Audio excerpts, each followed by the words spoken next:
On the field. Off the field. Sports talk. Entertainment and more. This is Sauce on the Side. Well, hello there, Dippers, and welcome back to episode 91 of the Sauce on the Side podcast. As always, Dippers, I'm your host, Drake, joined by the man, the producer, Mr. Leighton Pip Shaventone. The happiest man at Augusta yesterday was not Tiger Woods. It was actually Jim Nance. Because had Tiger Woods sunk that par putt on 18, he would have gone through the awkward moment of letting the last two guys putt out and announcing their bogeys or pars, whatever they got. So Jim Nance is very happy that he did not sink that putt. And our guest host for today, breaking down the entirety of the NBA playoffs, Mr. Fletcher Hoyk. You know, people keep talking about this super team that might form in New York with Zion, Kyrie, and KD. Let me ask you this. If you're the Knicks and you sign Durant, and it doesn't look like you're going to get any other kind of big-time player, do you consider trading that number one overall pick and seeing about trying to get LeBron James from the Lakers? Ooh. Yeah. That'd be interesting. That is interesting. I would consider it. I would 100% do it. Yeah, because here's the thing. You get those two, you're guaranteed at least one or two titles. Yeah. You don't know how many you're going to get with Zion. I mean, you could get three, you could get none, you know? Yeah, and you're guaranteeing yourself just like some more scrub guys over the next couple of years that just want to come win a ring with LeBron that are like serviceable. Yeah. Yeah. Here's the thing. You know, you trade for LeBron with that pick because normally you have to give up a whole slew of picks. But I mean, we're talking about Zion here. So you trade maybe a first and a second, get LeBron, and then you look at guys like Dennis Smith Jr., Kevin Knox. Maybe you deal one of those or both of those guys and try to go after another third player, you know? So that's what I was thinking about today. I'm thinking of all these different scenarios in which KD and LeBron could wind up on the same team, and that's like the wildest one I've thought of so far. How mad would Kevin Durant be if LeBron went to New York? He's like, I came here for a reason, guys, and you ruined it. That would be awesome. That'd be awesome. KD just can't figure out how to be the best player on his team. So, Dippers, be sure to follow us on Spotify and iTunes. Download, subscribe, give us that 5-star review. Follow on Instagram and Twitter at TheSaucyPod. Guys, today we get to talk about the man, Mr. Tiger Woods, and how he won the Masters Championship. We will have a full NBA playoff breakdown and some MLB chatter, which includes Chris Davis tearing the league apart, mainly Leighton's Red Sox, and we'll look at the best team in the MLB with the Seattle Mariners. So guys, first off on the slate, Tiger Woods won the Masters Championship yesterday. Probably the coolest sports story probably in the last 15 years, maybe the coolest sports story in history. Won his last major championship 11 years ago, won his last green jacket 14 years ago. Guys, a neck injury in 2010, sprained MCL in 2011, Achilles injury in 2012, back surgeries in 2014, 2015, and 2017. Is this the greatest comeback in sports history? You forgot the possible drug addiction in 2016. He found passed out in that car thinking he was in California. Really, he was in Florida. Yes, that's kind of the undertone for the whole thing. Yeah, crazy. Absolutely. This is the best comeback. I got this outline at 5 o'clock yesterday. I spent probably 20 hours trying to think of a better one, and there's just not one. Every one, the player comes back and has very minimal success, or didn't find success at all, like MJ the Wizards. But no, this is the best one. Yeah, it's kind of weird, man. He's achieved territory like with LeBron and Jordan now, because you look at or maybe Tom Brady and Jordan if you want like the ultimate comparison, I guess. But like you look at the longevity of a guy's career, like he's still doing it and he's still doing it at a high level. But like he's getting into that GOAT status as Michael Jordan. But Michael Jordan had a comeback of his own. Like he lost his dad, played baseball, sucked for a while, came back and then still won. So Tiger's kind of dipping into both worlds right now, and it's really impressive and really wild to see. Yeah, no, I agree. This definitely solidifies you as like the golf GOAT. Just being able to do this, and up there, like you said, with Jordan, with Brady, just like what he has done with this win is you can't put it into words. And talking about the greatest sports comeback in history, I think this is a clear-cut number one. Because not only did he come back from injuries, but he also came back from more than likely a substance abuse issue, whether or not they want to talk about it or not. I mean, if you just listen and watch the interaction that he had with the officer whenever he got pulled over, like, obviously there was something else in play. Like, it's just not another guy you catch on the street that's basically just driving drunk, which he actually had a blood alcohol level of 0 whenever he got pulled over that night. Oh, wow. The only comeback that I could say is close to this would be, did you guys ever watch the movie Bleed? No. Bleed. I don't think I've seen the movie. It was the boxing movie about the guy who got in the car wreck, broke his neck. So the guy's name was actually Vinnie Paz. It's based off of a true story. He broke his neck in a car accident. They told him, for one, he would definitely never fight again. And two, there's a good chance that he wouldn't be able to walk if anything had went in array in the recovery. And they were surprised that he was actually able to walk immediately following this. They put him in a halo where they drill into your skull and basically keep your neck stable for several months at a time so it heals. Bleed for this. What is this? Bleed for this. Bleed for this. That was the movie. Yeah. Did you see that? I have seen it. It's a really good movie. Yes, very good movie. He actually won a fight 13 months after that wreck, won 5 straight fights, won the IBO super middleweight title, and then he rattled off 4 more wins with the title after that. So if you're looking for anything that's even close to comparison, I would say Vinnie Paz's comeback, but I don't even think that is even close to what Tiger had accomplished being able to win this Masters tournament. It's kind of wild because there are two kinds of comebacks, like personal comebacks like this, and then just comebacks as a team, like, Patriots, Falcons, like 28-3, that kind of thing. Yeah, no, and that's what I was trying to think. I'm like, I was like, man, that Red Sox comeback when they were down 3-0 to the Yankees, like, yeah, that's, that one too. That's monumental. But this is not just like a week-long comeback. This is years and years and years in the making, which I think just solidifies this as one of the greatest comebacks ever. So you think this is the good comeback history of sports? Yes, I think this Tiger comeback was the greatest one in history of sports. You think Tiger is golfer of all time? Yes, he's the GOAT. Is anything right with the world now that Tiger Woods winning golf tournaments again? Yes, now that Tiger is in a red turtleneck winning golf tournaments on Sundays, I think the world is right. You got more thoughts for us? Yes, I do. It was all a dream. I used to read Word Up magazine. Luke Walton, fired after a 37-45 season with the Los Angeles Lakers. Pretty fair firing. It's not like it was the most wins that the Lakers have had since 2013. List of the 10 best NBA players Luke Walton has coached in his career in order. LeBron James, Steph Curry, Klay Thompson, Draymond Green, Andre Iguodala, D'Angelo Russell, Lou Williams, Harrison Barnes, Julius Randle, and Jordan Clarkson. Magic Johnson, you did one hell of a job building this 2019 Lakers roster.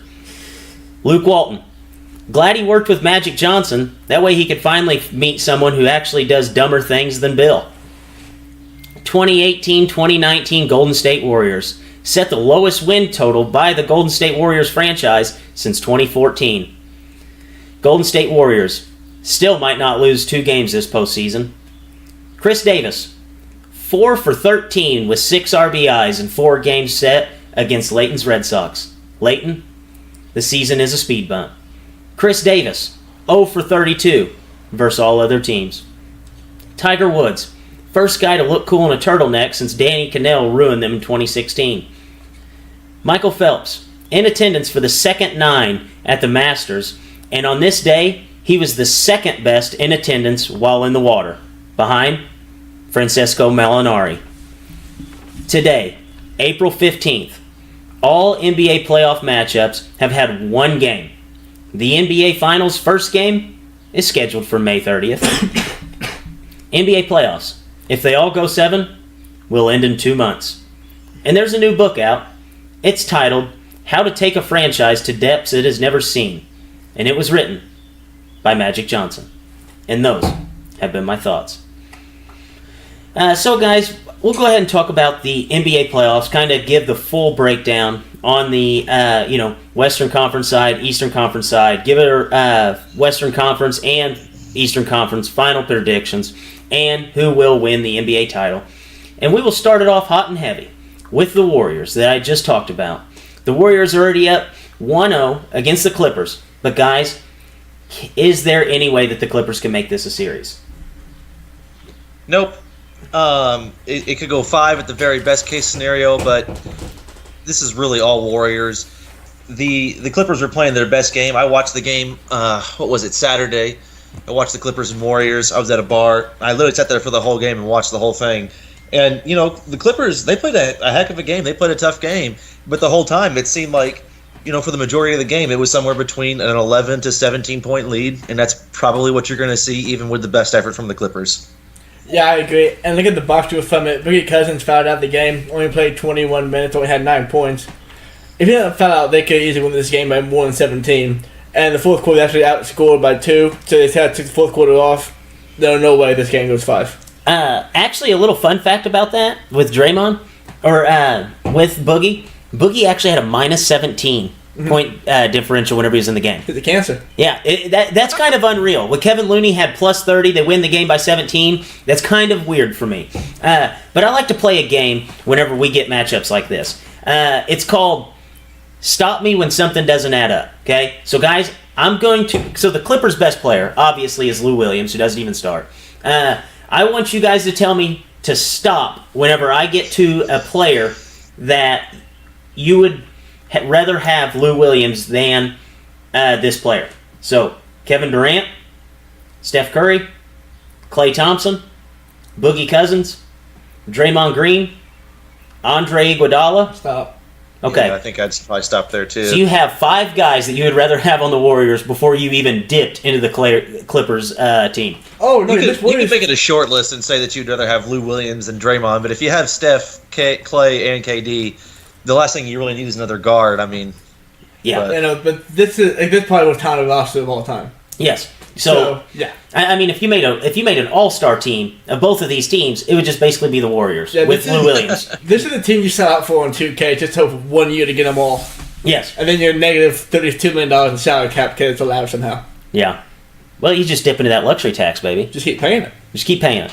Not paying it. So you guys think this is going just 4 games?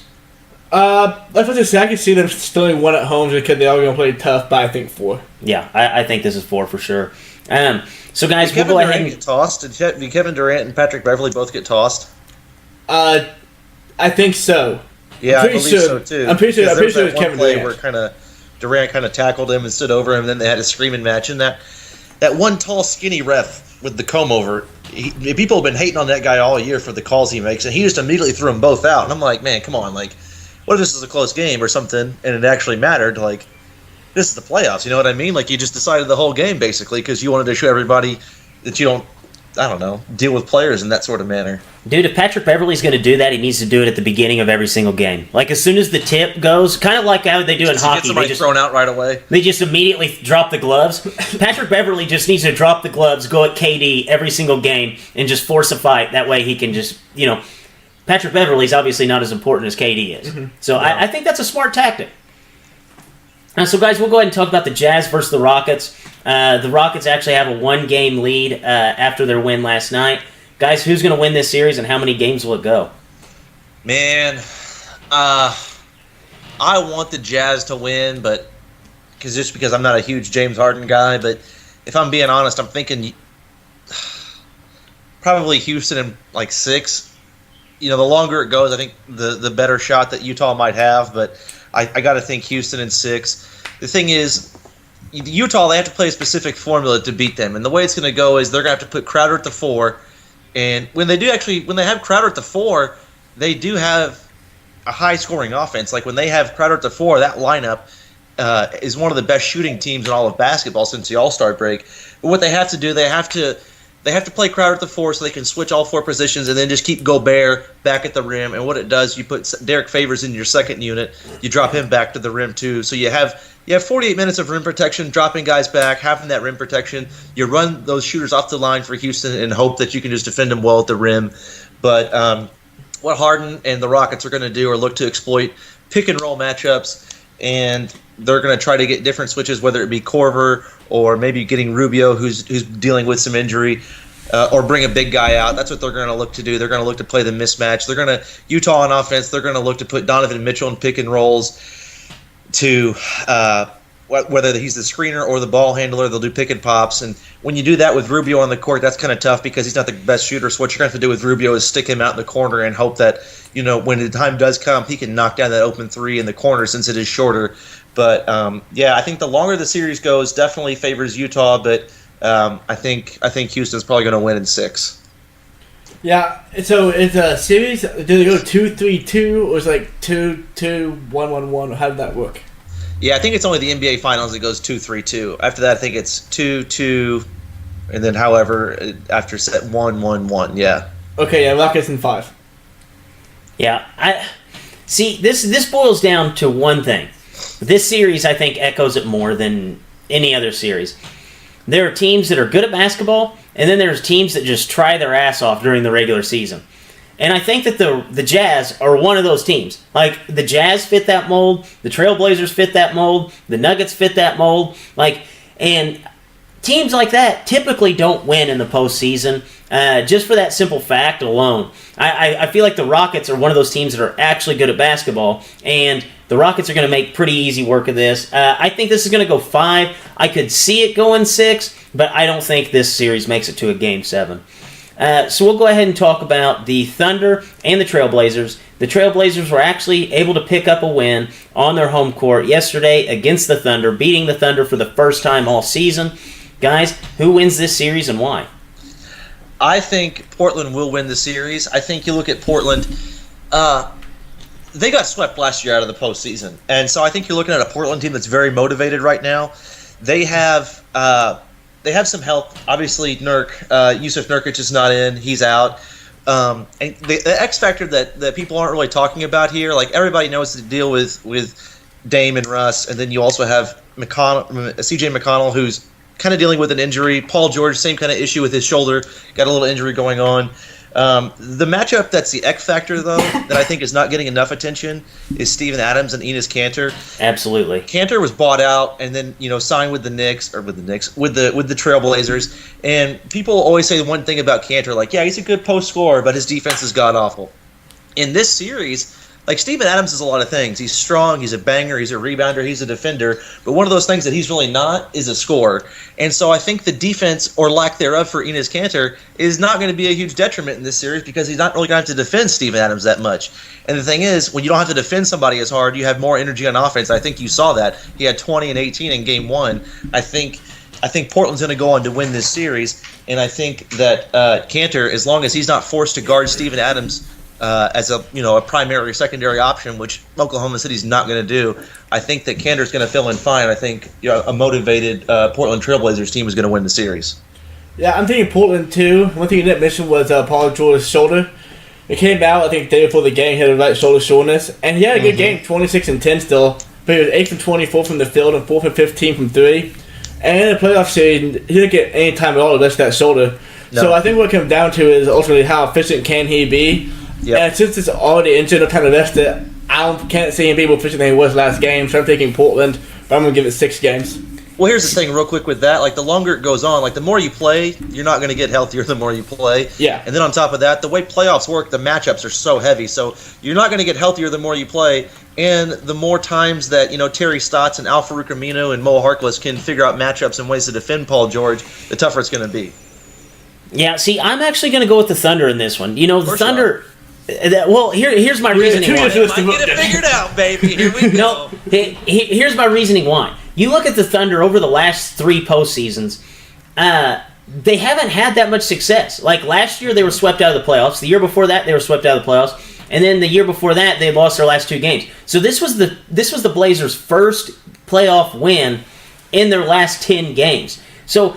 And you look at what went right for the Trailblazers this last game. They scored 39 points in the first quarter. They're probably not going to do that for the entirety of this season. And they shot 11 from 25 from 3, which is a 44% clip. Where you look at the Thunder, they shot 5 of 33 from 3. They're not a great 3-point shooting team, but that is absolutely abysmal. And you look at how this game played out, you would expect with those numbers alone that the Trailblazers just absolutely housed this team.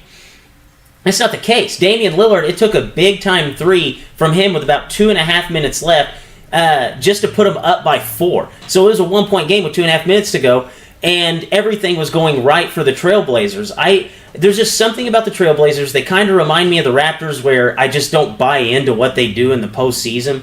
And I think that it's going to, as the series goes on, I know that Paul George isn't going to get any healthier, but I think what does play into his favor here is that the NBA postseason is so long. Like, you get multiple days of rest between games, so I think that will play into his favor a little bit, but ultimately I think the Thunder are just too talented and too good to win this game. And something that you did point out was the Steven Adams versus Enes Kanter matchup.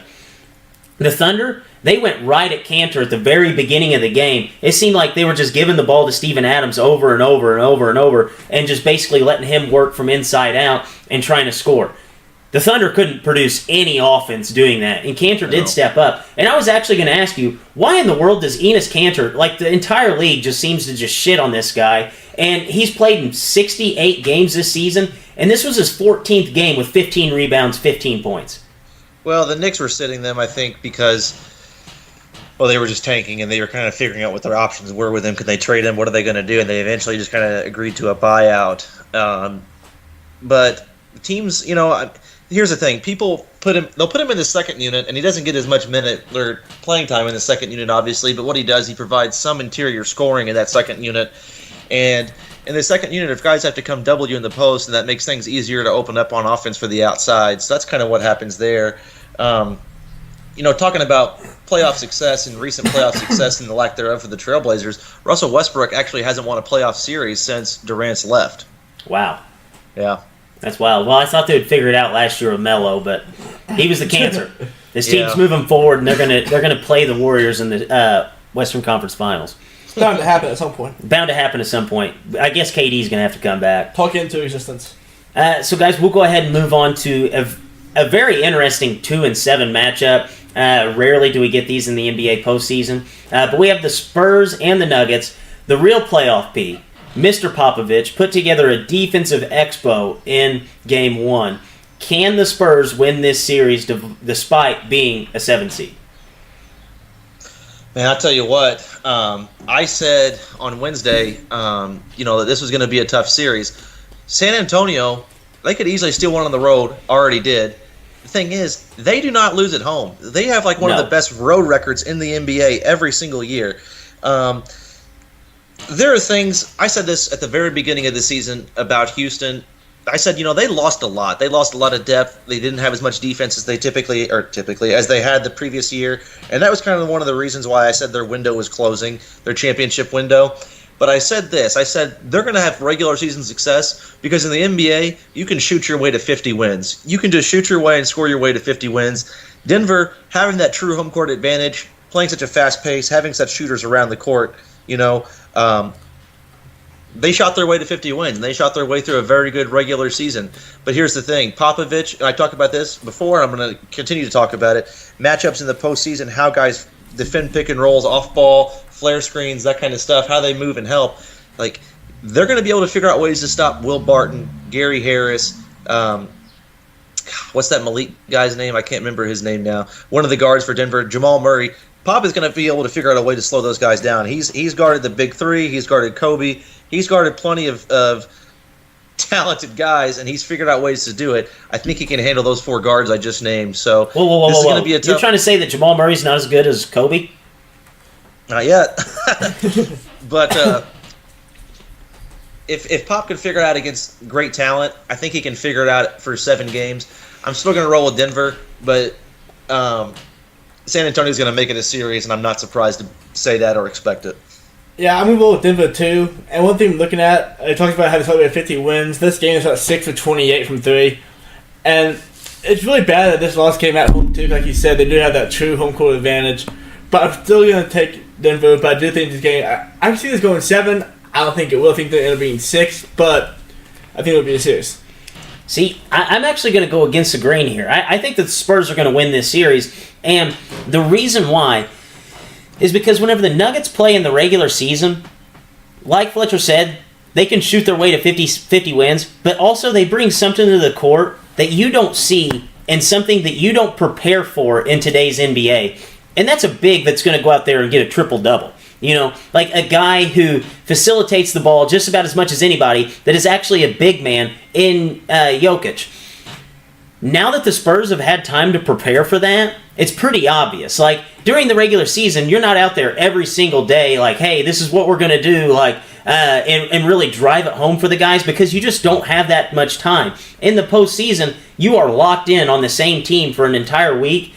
And if they were able to beat the Nuggets in Game 1, just think about how much worse this series is going to get for the Nuggets now that Popovich is going to have more and more time to prepare. I definitely, I think that, you know, the Spurs are going to have the advantage any time that the series goes on, and he has more time to kind of put his thumbprint on the series. So this game, they're obviously going to go back home at worst down 1-1.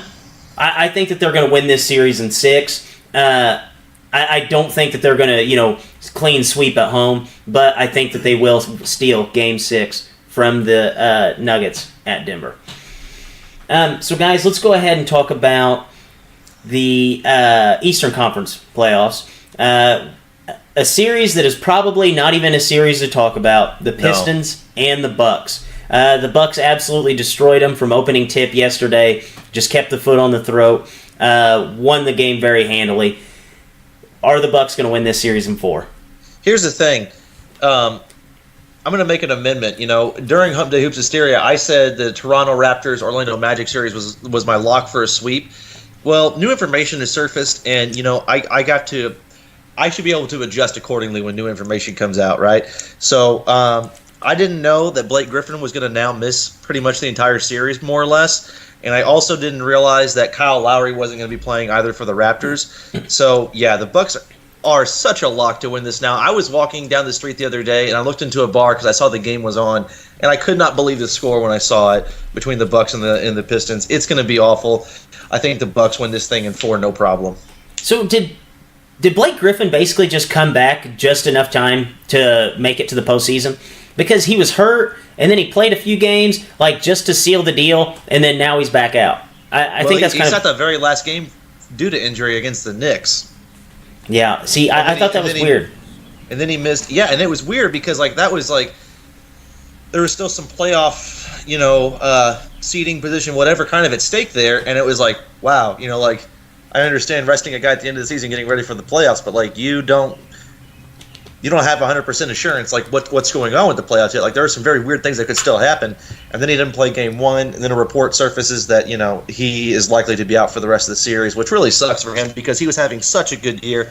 Yes. He's got a decent chance of making an All-NBA team back in the playoffs, so sucks for Blake Griffin. But due to that, yeah, this is my new lock for a sweep. Yeah, no, I'm with you. Blake wasn't playing. I knew he didn't play the last game, and me talked about that on hysteria about why he wasn't playing. And I guess he is hurt, and he's at the whole series, and it's to be a full game sweep. Yeah, I mean, you could really play this game, the game that I played with Lou Williams earlier, with Andre Drummond, and kind of run through the list of guys like that you would rather have instead of Andre Drummond with the Bucks, and you could probably fill out a pretty decent roster before you get Andre Drummond up there, since he is just kind of a one-dimensional big.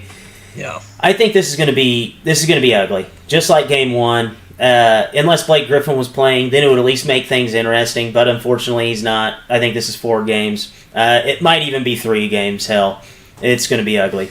So, guys, maybe one of the 2 most surprising wins of the week has to go to the Nets. They were able to beat the 76ers in the first game of their series. Leighton C. called it on Hump Day Hoops Hysteria, saying that he gave the Nets a realistic chance to win this series. Can they pull it together and win 3 more games? Well, here's the thing about the Nets, and this is going to sound cliche, but they play tough. And, like, it's hard to get an NBA team today to really buy into playing tough, but they do that. And you combine they play tough, like I said, but they have a lot of guards who shoot the ball well. D'Angelo Russell was an all-star this year. They gave Spencer Dinwiddie a contract, rightfully so. D'Angelo Russell had a great game. Sorry, I got sidetracked there. Karis LeVert had a great game. Karis LeVert, they were really big on Karis LeVert, and then he had a really unfortunate injury, and I'm happy to see him come back and do what he's doing. But, the tail of the tape here that I watched was Joel Embiid. Game time decision, found out, I think they said roughly 7 minutes before tip-off that he was going to actually play. At one point when I was watching the game, he was 1 for 9 from the field, shot 33% from the field. He called himself the most unstoppable player in the game towards the end of the regular season. But the thing is, for the entire season, he shot below 49% from the field. If you're unstoppable, I think you should at least be hitting over half your shots or at half your shots. But not having Joel Embiid in there and then having Jarrett Allen just be the anchor and rim protector that he is on defense. So you have a rim protector, a guy who can really just, swallow the lane up on defense. If you have that and no Joel Embiid, and you have Jimmy Butler go off for over 35 points, 36 points, whatever it was, and you can't win at home, that's going to be tough. And like I said before, with matchups, man, they're huge. You saw what, Brad Stevens, granted, he's a great coach, but so is the coach for the – well, no, he's not. I was going to say the coach – I think the coach's name for the Nets is Kenny Atkinson. Anyway, he's a good coach. He's doing really good things in Brooklyn. But matchups matter. And so you take a guy like Joel Embiid out of the equation altogether, it makes it a lot easier to guard and help, but particularly guard Ben Simmons. You shut Ben Simmons down, you provide help, and then just let Jimmy Butler go off. There's no guarantee that Jimmy Butler's going to score an efficient 36 every night. It could go, 6 for Brooklyn. But it depends on if Joel Embiid's going to come back and be healthy. Things are really in the flux right now. It's hard to say. I'm going to go Philadelphia in 7. But yeah, if Joel Embiid doesn't come back healthy, this is going to be a really bad news for Philadelphia, not just for this series, but long term. Yeah, I'm thinking Philadelphia too, probably 6 or 7 games. But I'm starting to become concerned with how good Ben Simmons can really be in the NBA. I agree with that 100%. Because, watching him play Joel Embiid's not a 3-point shooter, and Joel Embiid can't stay in the lane because the point guard can't shoot. Yeah. And Jimmy Butler isn't a great shoot. He was efficient last game. So they should have a lot of guys clogging the lane, and Joel Embiid should be dominating down there. But like you said, he's not because he's either hurt or just had a bad game. And I really... The pressure is now on Ben Simmons and Joel Embiid because this was the process. 3 seed, they're here. Lost game 1 at home. The game 2 tips off in about half an hour. They don't win this game. I think they'll lose this game in 5 games because I think a loss tonight will deflate them. And I'm not sure how tough Simmons and Joel Embiid are mentally to play together long term anymore. Yeah, that's not really good for Philadelphia. I just want to say this real quick. In Minnesota, Jimmy Butler and Karl Anthony Towns, there was a whole lot of shit going on there with Tibbs and all that front office stuff. But one thing that Minnesota figured out and did well was a Karl Anthony Towns, Jimmy Butler pick and roll. They thrived on that. They actually really killed that. And the thing is, though, they can't do that in Philadelphia because Ben Simmons just absolutely cannot shoot whatsoever. He's not even a threat to shoot. And they always talk about most improved players. Ben Simmons is literally the least improved guy since LSU. He is doing the same thing since he's 18, 19 till now. You got to add elements and wrinkles to your game. He's not doing it. Go ahead, Drake. No, I agree with you 100%, man. You watch Ben Simmons in the postseason, it does not even seem like it's the same player. And this is the reason why I feel like the Nuggets are going to struggle against the Spurs for the same reason. 6'10" point guard. Well, yeah, that's exactly what I'm getting at. Ben Simmons is something that you don't see, that you don't prepare for on a night-in, night-out basis in the regular season. You throw him in a 7-game series where it's basically like a football game where, hey, we have dove into this team for the entirety of the week. We know what we're going to do. We have time to prepare for it. And how does he respond? He scores 9 points against the Nets. He scores 1 point against the Celtics last year.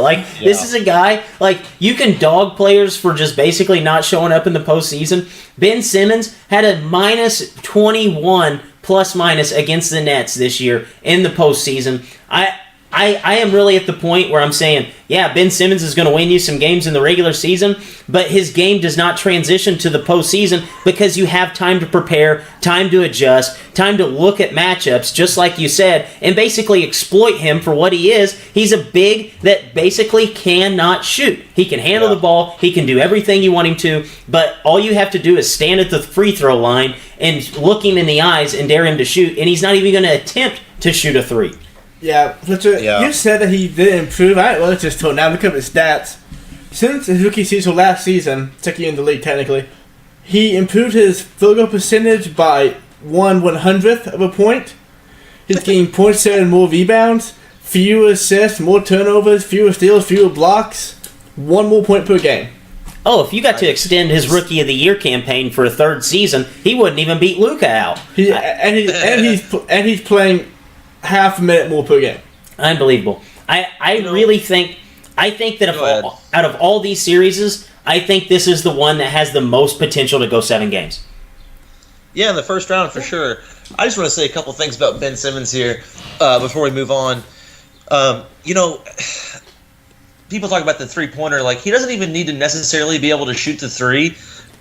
But here's the thing, like, you have to have some kind of outside game from like 13 to 18 feet. You've got to be able to shoot it, because coming off even a pick and roll, like, you don't have to worry about guarding him too much. You can just drop back. You don't have to hedge the screen hard. You don't have to worry about him shooting it. You can hang back and say, I'll just wait for you to drive and then I'll come guard you.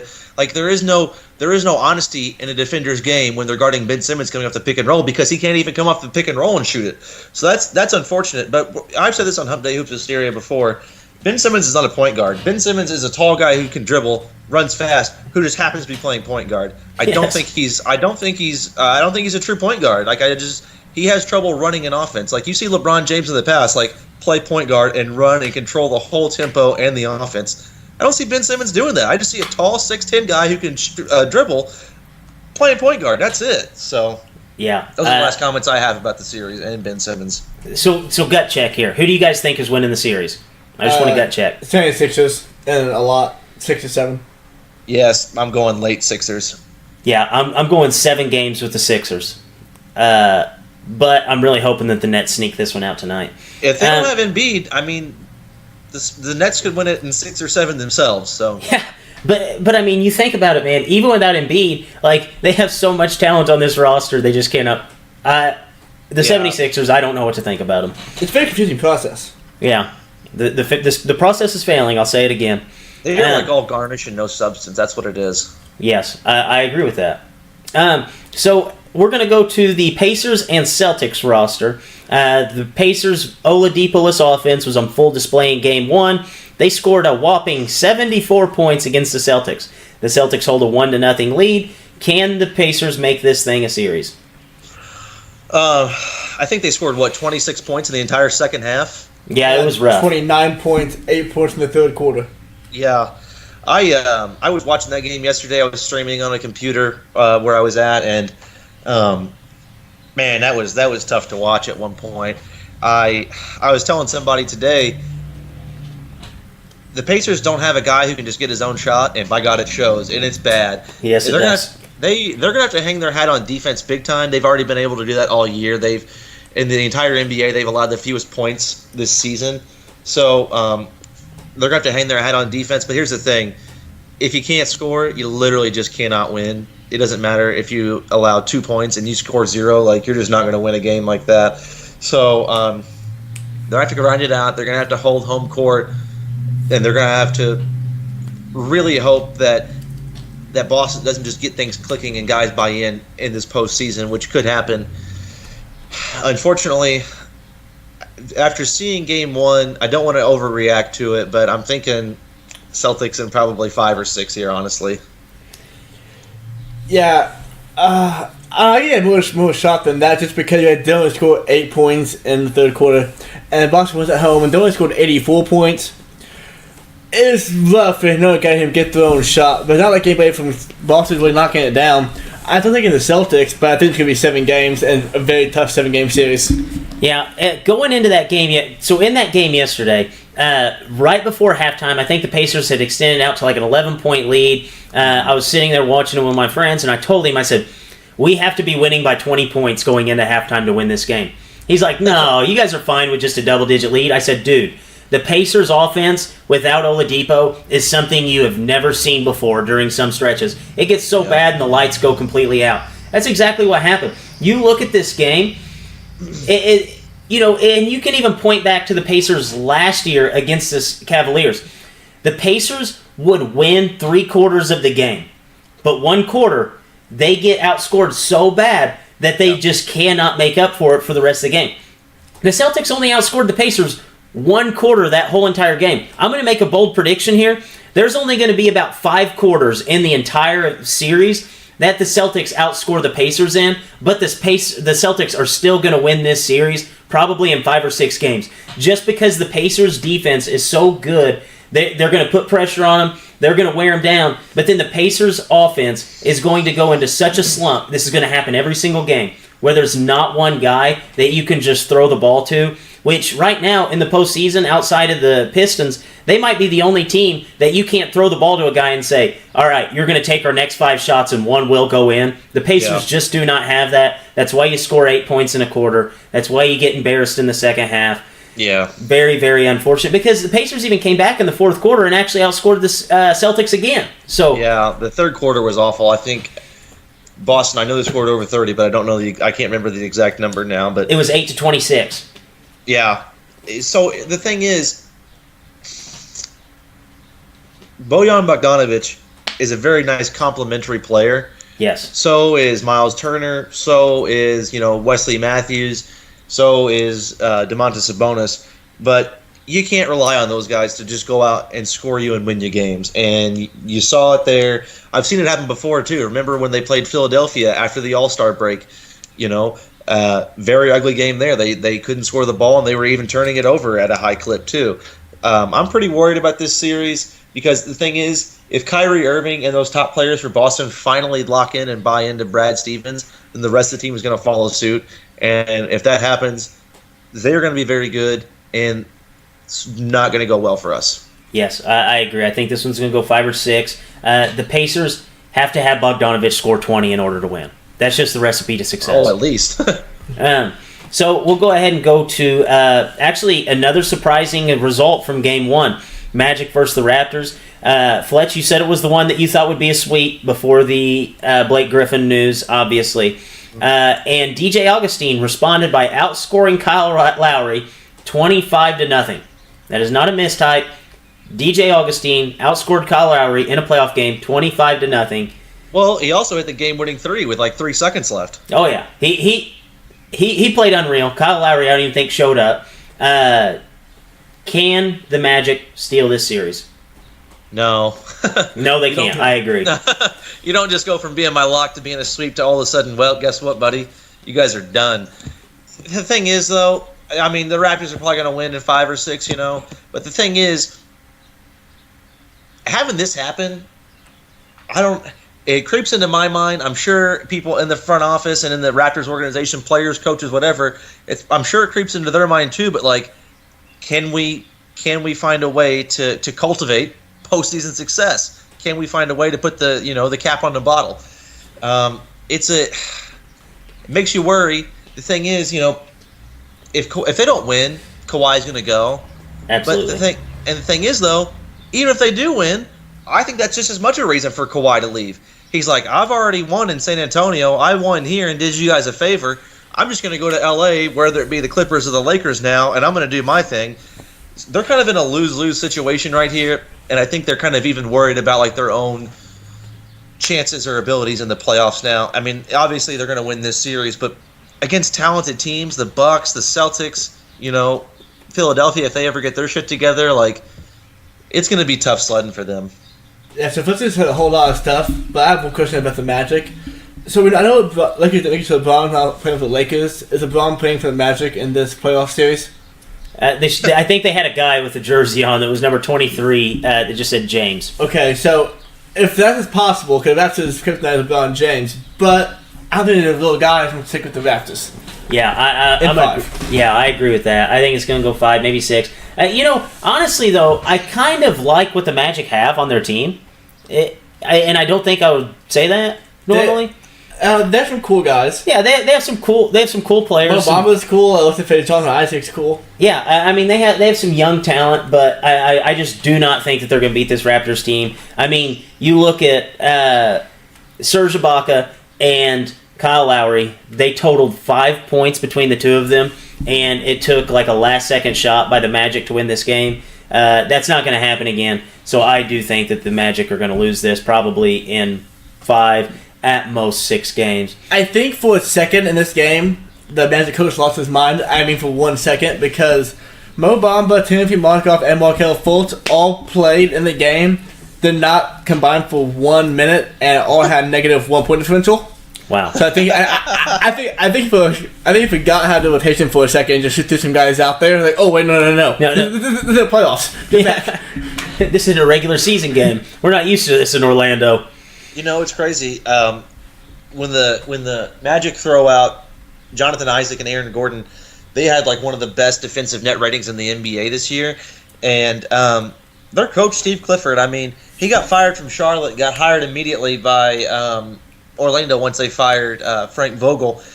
They really like Steve Clifford as far as developing players. He's really helped, bring Kemba Walker along, Cody Zeller, some other guys in that roster. He really kind of propelled them forward at a clip that they didn't expect to see this year, I think. And then Vucevic also returned to an All-Star as well. The Magic have some nice things, but at the end of the day, I do believe Toronto will win the series still in 5 or 6, like I said. Yeah. So we'll go ahead and go to the Western Conference Finals, the matchup, and the winner. Fletch, who will be playing for the Western Conference title and who will win? Well, you definitely got to have the Warriors in there. That's obvious. At this point, though, I was pretty confident, and I mean it still could happen. Who am I to say? But like I was really dead set on seeing the Warriors and the Nuggets or the Oklahoma City Thunder throughout the whole regular season. The Thunder, they really hit a downhill turn for the last, quarter of the NBA season. The regular season, that hurt them. It's not going to be the Rockets. It's not going to be the Rockets and the Warriors because they're going to meet in the semifinals, which might be helpful for the Rockets because, the longer James Harden plays, the more fatigued and gassy he gets and kind of lets you down. So, picking the other side of the bracket, that's going to be tough to do. I'm just going to roll with Denver until I see something to prove me otherwise. So I'm still going to stick with Denver and Golden State here until I see something that just definitively says that's not going to happen. Okay, I want to rewind real quick back to the Magic Raptors series. I found the information that might want to change your mind about. What is it? I think the Magic coach, name unknown, has been hunting in the entire league. Why is that? Last game, Jonathan Isaac played 39 minutes, 57 seconds. Basically 40 minutes. This season, his highest minutes per game was 35. And he only played over 30 18 times. So clearly he knew what he had in the lockdown defender. That was Jonathan Isaac. He's going to leash him down in the NBA. He's a hell of a defender. Him and Aaron Gordon on the floor together post really good defensive numbers. So you said, knowing this secret weapon the Magic have to change your pick of the Raptors, Fletcher? No, but you know what they say? They say that there are 2 seasons, the postseason and the regular season, and he was just saving Jonathan Isaac right up. Yeah, he was resting his 20-year-old player. The strain was getting too bad. Load management. That's what I was about to say, load management. He's probably trying to make him guard Kawhi Leonard and Pascal Siakam at the same time, so. It's not a bad strategy. Okay, yeah, but back to the question, it's kind of like finals. I don't know, for some good Warriors and Nuggets. Warriors, obviously, just talked about like 15, 20 minutes ago, the best roster in the history of the NBA. And the Nuggets, they had a bad game. They shot Taylor from the 3. I don't see that happening again. At least not that poorly. I think they'll grind through this series and make it to the West Conference Finals and lose to the Warriors. I expect the Thunder to bounce back in a big way, obviously. I've been on that train for 2 years now, not getting off of it yet. I stay on a take until basically, Paul George leaves town. So I think that the Thunder are going to make it to the Western Conference Finals. I think they're going to play the Warriors. I think the Warriors are obviously, they're better than every other team. You don't have to get cute with this. I said it last year. I'll say it this year.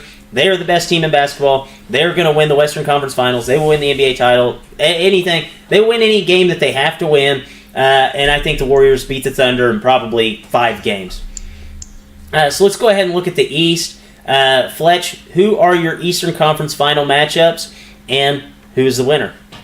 I was really, when I saw the brackets and how they came out and stuff, or the seedings rather, I was really excited for the Philadelphia-Toronto series. I thought that was going to be nice. I thought Milwaukee was probably going to beat Boston or Indiana, fairly definitively, no matter what the matchup was there. I was really looking forward to that. If Joel Embiid's not there, I wonder, if Joel Embiid's not there, they could lose to the Nets. Raptors and Nets, I'm not too excited for that. I think the Raptors probably win. And the thing is, if Philly makes it through and they play the Raptors and they don't have Joel Embiid, or even a halfway serviceable Joel Embiid, I don't think that's going to be a series. I think Toronto still has too much talent. So I think for that right there, I do have Toronto and I do have Milwaukee in the Eastern Conference Finals. Yeah, I don't want to go off on the hot take at all because basically every team but the Bucks, the favorites anyway, played lackluster or lost the game. No, I think the Bucks are going to get there. They've been the best team in the NBA, or at least they played the best all season, most wins. The other team, I guess, with the Raptors, I don't have faith in the 76ers, like I talked about earlier. I don't like how the offense works with Ben Simmons not being able to shoot at all. The Pacers and the Celtics, the Celtics is underwhelmed all season long. I hope we can see that being fixed now. And the Pacers have a guy who can get their own shot. So almost by default, I'm going to go with the Raptors and Bucks. I'm going to go with the Raptors going to the NBA Finals, losing to the Golden State Warriors. Wow, that's actually a surprise, the Raptors beating the Bucks. I'm just going to go Bucks and 76ers. I know that I dogged the 76ers a lot, but in the postseason, I just go with the most talented teams. And you look at the two teams with probably the most talent and the most star-level guys there. The 76ers still have Tobias Harris, Joel Embiid. Granted, he plays for the remainder of this postseason. Ben Simmons. They have the most... and even Jimmy Butler. They have the best players. The Bucks. The same could be said for them. They have Giannis. They have Chris Middleton. They have Eric Bledsoe. They have the most talent. I think that the Bucks will play the 76ers in the Eastern Conference Finals. I think that the Bucks will absolutely destroy them. I think it's only going to take 5 games. You look at what Giannis has done against this team all season. He has averaged 42 points per game in his 3 games against the 76ers. So I think it would just be more of the same of him just absolutely dominating this team. I guys, put some shine on the Bucks real quick. Malcolm Brogdon, I think he's going to miss his first round of the playoffs. He had a issue with his oblique or a knee. I can't remember now, but he's going to miss his first round of the playoffs. I think they're going to sit Nikola Mirotic too, just because they're not going to need him. So they're going to. Mirotic actually did play in Game 1. He came in sparingly, very sparingly. Came in and smacked a 3. Pau Gasol, the last time I checked too, is out with an ankle. So I think they're gonna either sit those guys, rest them, or be very sparing with how they give their minutes. Very conservative in how they deploy their minutes, I guess. But Malcolm Brogdon, he had a 50, 40, 90 season, and he's only the 8th player in NBA history to do that. You give a guy like Giannis that much efficient scoring, that's nice to have. Eric Bledsoe, he's an awesome player. Middleton, an all-star. But you look at Brook Lopez, Ilyasova, Mirotic, Pau Gasol, Giannis Antetokounmpo, and then DJ Wilson. That's 6 guys on their roster who are 6'10" or taller. That's huge. And then you got Chris Middleton, who's 6'8". They just got Tony Snell 6'7", Brogdon 6'5" or 6.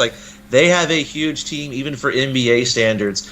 And so one thing I always talked about, depth in the playoffs is not as important because everybody shorts their rotation up to play their better guys longer. But the thing is, you have that size, that length, that allows you to do a lot of things with mismatches, offensively and defensively. I'm really excited for the Bucks to see what they can do this year in the postseason in particular. Yeah, I love the Bucks. They're very scary. They're like a team that you create, make on 2K, where you're I'm just going to get everybody that's super freaking tall, put them on a team, with the exception of you'd probably want a guy like Giannis to be able to shoot a little more, so you just bump up all of his training regimen to just shooting. Then you just have an unstoppable roster. So, guys, NBA Finals. Let me ask you this real quick. Last thing.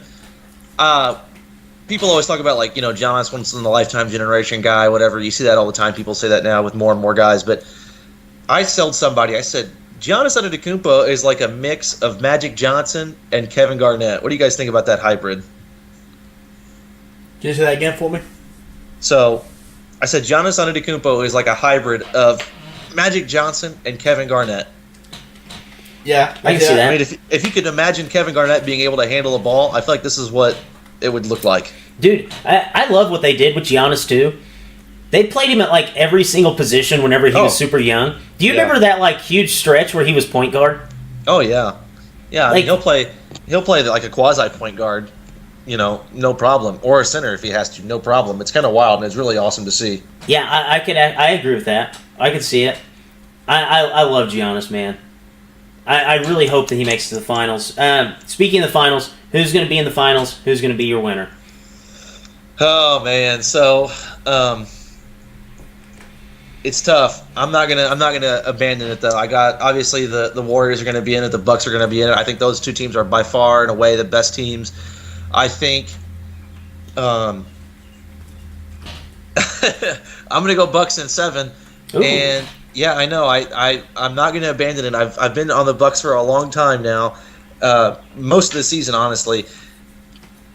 Slightly though, very slightly. It's crazy though. You did call the Rockets in 6 games last year against the Warriors. So had Chris Paul not gotten hurt, you'd have been right. Yeah, I was going to say that when we were talking about Western Conference matchups before, but I wasn't gonna try to make myself look good. But that's the first. Yeah, it's barely. It's like a 0.1% tipped in the favor of Milwaukee for me, but. You look at fatigue, not only physically and mentally for the Warriors. Bucks are fresh; they've never been there before. They have a great coach. They know who their best guy is. Like when they get down into it, Giannis is going to get the ball. And the thing is, he has such a scorer's mentality. Like, sure, he can pass, but he averaged 27 points and only like 6 assists. Like, he can pass when he needs to, but the dude is going to put his head down and get to the basket. And the thing is, he can take one dribble from the three-point line and be dunking the basketball. He's going to demand the double team. If they get Brogdon and all those guys back, their tall guys can shoot. Like Pau Gasol from the corner shot over 40% from 3 this year. We know what Mirotic can do. Chris Middleton, same thing. And they're going to be able to switch so much with so much length on defense as well. I think they're going to give the Warriors problems that they just really have never encountered before with this current Golden State run that we've been seeing. And on top of that, the Bucks swept the regular season series against the Warriors as well. I mean, they won in Oakland too. So For all that, I'm going to give the Bucks the slightest edge. I agree with anything you just said, but the Warriors still have the best roster ever assembled. Except for the outcome. I'm going with the Warriors. Might be 7 games, might be 6 games. I'm leaning more towards 6. They're going to finish out Oracle, but Warriors. Yeah, I just have to go with the best team. Like, the best team with the most talent is the Warriors. I do actually, last year, I said nobody had a chance. Last year, I said the Warriors are going to win this thing. Nobody stands a chance. They're going to absolutely trounce everybody. This year, I think it's different. I think Giannis and that group of players, you just look at their roster. Like, Eric Bledsoe has played for several different teams. Mirotic is young, and he's still played for 3 teams. And Brook Lopez, he's basically been on every team in the NBA. These guys are the group of misfit toys that all fall in the same place and are as hungry as anybody. That's why I think they have a shot. I do think that the Warriors are just better, and whenever it comes down to a 7-game series, the best players usually win. But I think the Bucks have a chance. I think the Warriors are going to win this in 6, but it would not surprise me at all if the Bucks win. And actually, listening to your analysis, it makes me almost want to pick the Bucks. But I'm going to say a little bit more about here for the Bucks too, and it's going to make you think about it a little bit more. You're going to have Draymond or Durant guard him. People talk about how good of a wing defender Clay is. He's just not going to be able to guard Giannis because he's just not going to be able to stop him. So you're going to have to put either Durant or Draymond on him. But the thing is, he's still going to command the double team. And so if you have a guy like Kevin Durant or Draymond Green just really overworking themselves on defense, their offense is going to suffer too, right? And the thing is, on the perimeter, they're going to have so much length that they're just going to switch so much stuff because what's the difference between, Mirotic and Antetokounmpo guarding Clay or Draymond or whoever on the perimeter? Like, not a whole lot. You can throw Durant in there too. Like, they're all kind of threats out there to do different things. You just swap one 6'10" or 11 guy for the other. There are going to be problems here that they just haven't seen before. And you look at the lack of postseason experience. Like, Budenholzer had a nice run with the Hawks, ran into LeBron in the Eastern Conference Finals, but Pau Gasol has won just as much as anybody in this current NBA, among active players, and he's on that roster, and he's there to provide a role, and a part of that role is experience as well. So I'm excited. I just want to see that matchup right now. I wouldn't even care if it was for the NBA Finals. If I could just see that first round matchup of those two teams, that would be worth it for me. Yeah, I definitely want to see that. Anything else, I think, will be disappointment. And actually, whenever you talk about Powell, he was there suited up on the sidelines, and he just looked like a coach. Before the game started, I just said to myself, I'm like, is Powell actually hurt, or are they just saying, screw it, don't give us your 15 minutes, just be a coach to these guys? Because right before the game started, he was over there just like talking to the starters, like basically just, it almost seems like he's in a coach's role who's going to roll out there, give you 4 or 5 tough minutes, stand there and shoot a 3 from the corner. And it'd be kind of funny if he walked off a winner with the Bucks. He does have a walking boot on, I will say that. Yeah, I didn't see that. I always saw neck up. Yeah. Neck up. So, Fletch, since we have you on, we're going to do your segment. It is from the Hump Day Hoops Hysteria. It is called Fletch on the Fly. The way that this works, Leighton composes 3 questions for Fletcher. He brings them out to him, and Fletch has 0 time to prepare for these questions. So, Leighton C., take us away. Fletcher, our first question. I saw this quote just before the show started, actually. I want to get your opinion on it. Steve Legler, for ESPN, said that right now, in case people don't know, and Zion Williamson had officially declared for the draft. Big surprise, I know. Huge shocker. Steve Legler said that the NBA right now is made for Zion Williamson. Last year, Zion Williamson shot 33% from the 3 at Duke, only shot 2.2 per game. I think he'll be a good NBA player, but how do you feel about saying that the NBA is made for Zion? Oh, I mean, I agree with it. Here's the thing. The guy shot... Before he got hurt, they say when guys get hurt, the game slows down for him. Before he got hurt, he was shooting like mid-20s, upper 20s from 3. After his injury, he had time to step back for a few games, came back ready to go. I think he shot like 35, 36% from 3 for the rest of the year. It's not like, sure, that's not great. Like mid-30s, that's nice, don't get me wrong. But you extend that 3-point line to the NBA line, and who knows how well it's going to translate exactly. But it's not like the guy's Ben Simmons, okay? Like even a high 20, like you're gonna have to guard the guy because around 1 out of 3 or 1 out of 4, like he's gonna hit him, or he's just gonna build up a head of steam and then jump from 15 feet out and lay it in or dunk it or something. So I'm not too worried about that. That's something that's gonna come with time, unless you are Ben Simmons, it appears. But like Zion lacks any true position, and that's fine in today's NBA. Like they are playing positionless basketball, so. Yeah, I agree with him wholeheartedly, and he's gonna be one of those guys who can probably play all 5 positions in this NBA, offensively and defensively. So, I agree with him. I'm glad you said the Ben Simmons thing, because if not, I was gonna wrap this up by saying it's not like he just won't shoot the 3. Like he's not scared of it. He just won't stand there and look a guy in the eyes. He'll at least pull it. Well, that's the thing. Johns is shooting like 22 or 3 or 4 or something like that % from 3. And he'll hit one every now and then. And as a result, like, you got to guard him on the pick and roll. Like, you got to come out and close out on him occasionally and every now and then. Like, it's not like just Ben Simmons catches the ball and it's like, well, fuck it, let me see who I can pass to now. Like, it's not the same. So, like, the whole lack of shooting thing it's not as pronounced for everybody as it is for Ben Simmons. I know people want to think that now. Yep. It's funny that we got to Ben Simmons on that, because another question involved Ben Simmons. Okay. We talked about how Ben Simmons has progressed terribly from last season to now. Joel Embiid is, constantly battling injuries and the deep overall. So right now, if you're a team, who would you rather have going forward, Joel Embiid or Ben Simmons? Well, you gotta take it Ben Simmons just for the sheer fact that he's going to be there. Like, he missed 1 season, and he probably could have played, honestly. But the whole Sixers saying, like, let's just lose a little bit longer and then we'll win. So, like, he probably could have played that first year and just didn't. Like, Ben Simmons, he's got some durability, and if he ever can figure out anything from 13 to 15, 18 feet, he's going to be really good. And he still provides, some value to you right now. I think that he could use a little bit different roster around him, but just for the sheer fact that he shows up all the time, I'm going to have to pick him over Joel Embiid. Because you don't have to just worry about Joel Embiid for the first round and then, like, oh, can he get healthy? Like, what's going to happen for Joel Embiid for the next 10 years? Like, he's 7'2" and, like, 270 pounds. Like, you don't get healthier as you age when you're that big. Our last question. This would be a great segue into our next segment. Luke Walton got fired by the Lakers, or they mutually parted ways, but more or less he got shit canned by the Lakers last week. He's going to get fired, and he's still going to get his salary, so let's keep that straight. Okay. So he signed with the Kings, like, less than 24 hours later. So, Fletcher, over under years, 1.5.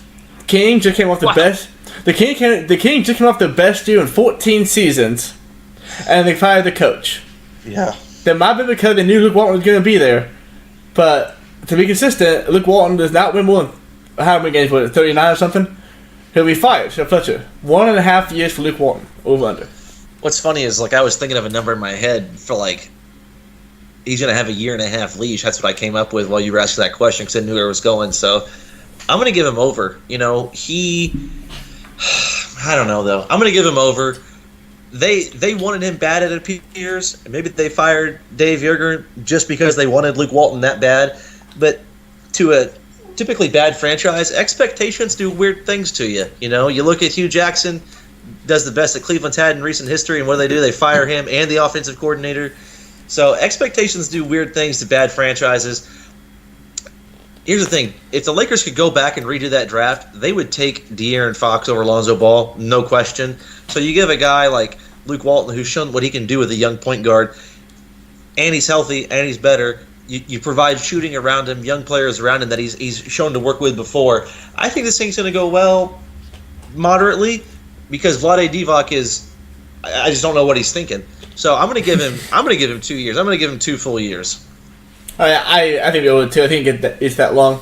Well, the thing falling through the cracks, though, whenever Buddy Hield first got traded to the Kings, Vlade Divac said he could be the next Steph Curry. So maybe he wants Luke Walton to really bring out the Steph Curry and Buddy Hield. Correct me if I'm wrong. Did you hear what Vlade Divac said like a year ago about the team? Oh, no. I remember hearing it on The Jump. He says, "We have super team. We are just young." I love that. I was like, all right, let's see. So, I mean, they got some nice pieces there, though. That could possibly be a shittiest take of the week. So, guys, we're going to transition to a segment that we always play. Each week, we play darts. And how this works, we all throw a dart at the dartboard. Each number represents something different on our list. Latency, what is it for this week? So last time we played this game, still has no name, but we put 3 things in chronological order. We were so good the first time with Fletcher, we're going to bring it back. Okay. So we all throw at the same time in this game, and we just do 2. Okay. So, without further ado, all 3 throws. And we have a 4, a 6, and a 20. Alright. The 4 I can't wait to hear is Mark Cuban by the baseball team. Okay. 6, the Miami Marlins make the playoffs. And 20, a guy scores 100 points in an NBA game. Oh, wow. Let me hear the first one again because I couldn't hear it all the way. Mark Cuban buys a baseball team. Oh, okay. Okay. So I'll go first this one.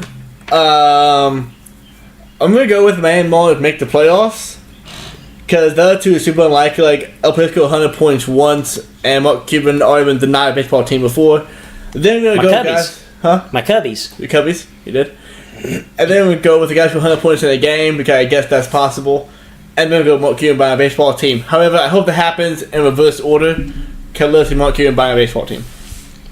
You'd rather see Mark Cuban buy a baseball team before you see a guy score 100 points? Yeah, because 100 points is one day. Mark Cuban buying a baseball team would be year-long hysteria. He spent so much money not give a shit. It'd be great. Yeah, you mean one day as in it's happened one day in the history of mankind. Come on, like... Could you imagine Mark Cuban without a salary cap? I mean, I saw George Steinbrenner. That was about as close as it can get. That's true. That's true. For me... Oh, go ahead. No, you go ahead and go. I'm thinking. So what do I... This is like chronological order of what I think would happen, right? Yes. Yeah. So I'm going to go Mark Cuban buying a baseball team first. I agree. Then I'll go Miami Marlins making the playoffs, and then nobody's ever going to score 100 points in a game again. I'll pay any kind of bet for that one. No, I won't. I won't pay any kind of bet for that. But when did Mark Cuban try to buy the Cubs? That must have been a long time ago. I want to say 10 years ago. Maybe a little bit longer. I'm wanting to say like 2010-ish. They got a whole new regime in there for the MLB with their commissioner and what they're wanting to do. They're making rule changes. I think you could see Mark Cuban slide in there and get an MLB team. So I do think that will happen before the Marlins win the World. Yeah, I feel like if Mark Cuban would have tried to buy a team now, they would be completely cool with it because they're trying to make like MLB like appeal to younger generations and like the whole younger generations. Yeah, baseball cool again. Everybody loves Mark Cuban. So I'm going to say Mark Cuban buys a baseball team. before the Marlins make the postseason, just because the Marlins are just a complete joke. Like, you look at what they gave away for basically nothing. Christian Yelich, MVP last year. Giancarlo Stanton, MVP 2 seasons ago. And then Ozuna, who's obviously a good all-star caliber player. Real Muto, obviously all-star caliber player. Like, they gave a lot of good talent away for peanuts. And that team does not deserve to make the postseason. Mark Cuban does deserve a baseball team, and nobody will ever score 100 points in a baseball game. Just not happening. Basketball game. Baseball Yes, game. yes. Baseball game guaranteed. No one puts 100 points. Yes, nobody scores 100 points in a baseball game ever, but a basketball game, not happening either. So, our second throws. We have a 15. We have a 1. And we have an 18. I love the bigger numbers. All right, under 1. Because that's where they get real crazy. That's whenever Leighton's starting to Yeah, he run runs out of He's stuff. like, fuck it. That's where you had the one where it's like, would you rather kill like 3 kids or 1 adult? Like, Yes, no, dude, that was an all-time question. Okay. that timeless one. Okay, so there's two pretty good ones. For 15, we have Zion Williamson retires. For the 1, we have the Jets for Super Bowl. And for 18, so this one already happened, but it was on the before it happened, so we could do it again. A play against the 2020 game in the NBA. So That was actually on there before? Yeah. Because it was right next to 100.4. Well, that's automatically number 1, I guess, then. Yeah, so I guess Wow. most of it's going to happen. I don't know, though. If it would happen again, I won't go first this time. Someone else go first. I'll go ahead and take the floor on this one. Russell Westbrook can do that anytime he wants. Probably so. Yeah. I mean, If he dude, the really guy's a wants it. machine. He'll do it again next year, just for shits and giggles. Like, it'll be coming down to the end of the season. He's like 9.9 assists, like 9.9 assists, 9.9 rebounds. He's like, yeah, I'll just go get 20. In case y'all forgot. Yeah, in case you forgot. And then I'll go ahead. I'll put my faith in Sam Darnold and say that he rattles off 1 Super Bowl victory, even though Yeah. the Jets are an absolute dumpster fire. It'll be after Le'Veon Bell obviously leaves the team, whenever they're able to achieve that. And then, third one, I think Zion will retire probably in 15, 20 years. I agree with you. I think Zion's going to have, a 13 or 20-year career. I know it's a very long span, but who knows, he could get hurt in his 13th season, or so get hurt in 10th season or whatever. So that'd be last. I'm going to go Jets Super Bowl as first.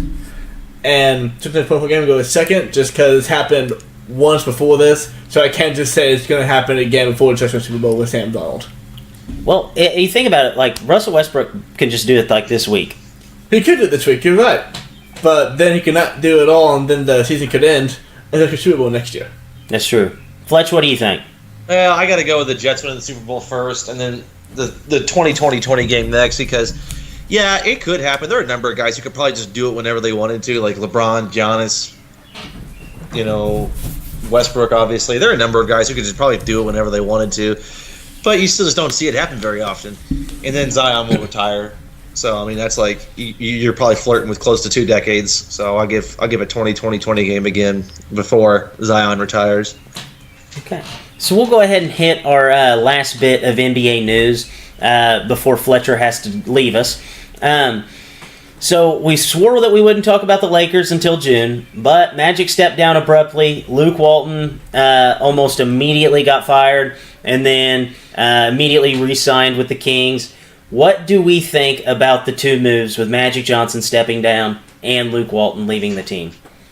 It's nice because, well, it's not nice. It's the opposite of nice. I don't know why I said that, but like, the playoffs start and you're like, okay, the NBA, real basketball. Like, it's not just some daytime Emmy Award, drama series that just has some occasional transactions in it. Like, you're like, oh, the playoffs, best brand of basketball there is. And then what happens? Magic Johnson. I'll tell you the sequence of events, how it happened. So, I think it's weekly. The beat reporters, like the LA media and stuff, like they have like a coaching press conference for one day during the week after practice. Luke Walton was at his little mini, table thing there with the background, and he was taking his questions and stuff about the guys in the team and what they're looking to do. And the way it was is like Magic Johnson was just like kind of hovering around like the awkward kid, they said. Although I'm sure he wasn't doing anything too awkward, but he's kind of hovering around. Luke Walton finishes 5-10 minutes of questions, and then what happened was Magic Johnson said to Luke, he said, hey, when am I going to get to go up there and do that or whatever? And they kind of laughed or whatever. And then Magic said, no, I'm going to go up there, actually. I'm going to talk now. And then he just abruptly quit, and nobody saw it coming. So it's kind of a weird – I'm going to talk for a minute now. It's kind of a weird thing for the Lakers. What happened there? Nobody knew about it. Jimmy D. Buss let out a really nice, lovey-dovey kind of tweet to Magic Johnson. If there was ever a time that you could be justifiably angry at Magic Johnson, that probably would have been it. But the Lakers, what are they going to look to do now? It's kind of weird because Jeannie Buss is always hiring guys that have Laker connections, or they're part of the quote Laker family or whatever. Rob Pelinka was Kobe Bryant's agent. Magic Johnson obviously played for the Lakers, great friend of Dr. Jerry Buss. It's weird. Do they want to stick to this Laker family thing? Do they want to go and kind of give LeBron what he wants? But you're walking a fine line there. They want to run a mom and pop kind of thing with the Lakers, and the NBA is just a big, huge, $1 trillion, corporate conglomerate. And I don't think a mom and pop shop's really going to work. But at the same time, you don't want to just hand the keys to LeBron who's on his way out. You don't want to have a Cleveland round 2 kind of thing here. So it's weird.